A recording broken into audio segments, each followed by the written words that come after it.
Alors ici, là où on est, c'est le TEP Ménilmontant. Le TEP Ménilmontant, c'est quoi?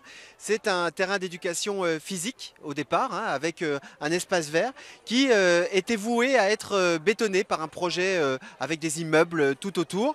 Et ça a été voté il y a 7 ou 8 ans par Paris et les travaux allaient commencer. Et donc nous sommes mobilisés, nous écologistes, nous sommes mobilisés pour préserver le TEP Ménilmontant et pour continuer à en faire un terrain de sport et un espace vert. Alors pourquoi on souhaite en faire un espace vert, continuer à en faire un espace vert?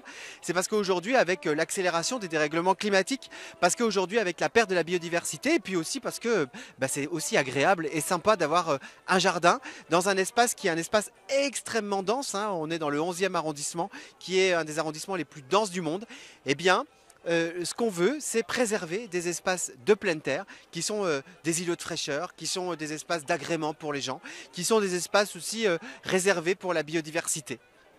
Le 11e arrondissement, c'est 43 000 habitants au kilomètre carré. C'est un des arrondissements qui est le plus minéral, c'est-à-dire où il y a le plus de béton et où il y a très très peu d'espace vert.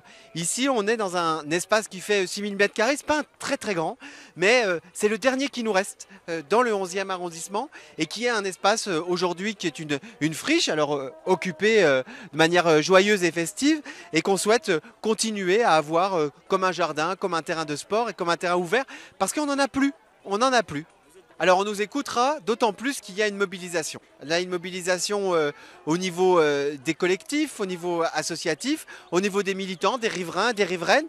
On le voit derrière moi, il y a énormément de gens qui se sont mobilisés pour venir faire la fête et pour aussi dire qu'ils souhaitent préserver cet espace-là. Et puis, on va avoir des échéances électorales. Vous savez, c'est aussi une question politique, hein, la question de l'aménagement de la ville.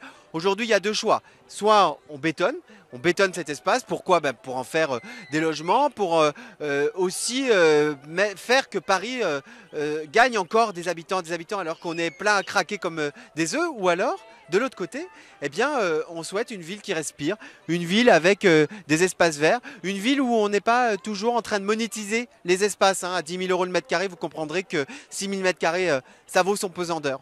Donc c'est une bataille politique, et cette bataille politique, eh bien, il y a les municipales en 2020, eh bien, nous, écologistes, depuis plusieurs années, hein, même en fait depuis plus de 20 ans, nous défendons l'idée d'une ville qui respire, l'idée d'une ville plus verte, l'idée d'une ville où chaque mètre carré n'est pas vendu pour en faire soit des bureaux, soit des logements ou soit des commerces.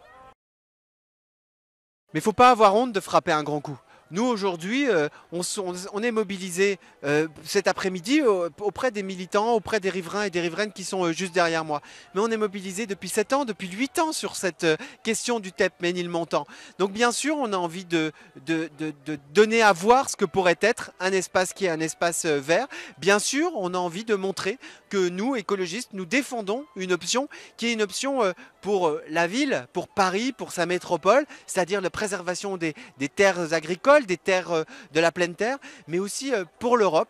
Oui, on veut arrêter l'artificialisation des sols, oui, on veut préserver la biodiversité, oui, on veut vraiment lutter contre le dérèglement climatique, et ça se fait au niveau parisien, et puis ça se fait au niveau européen. Merci beaucoup.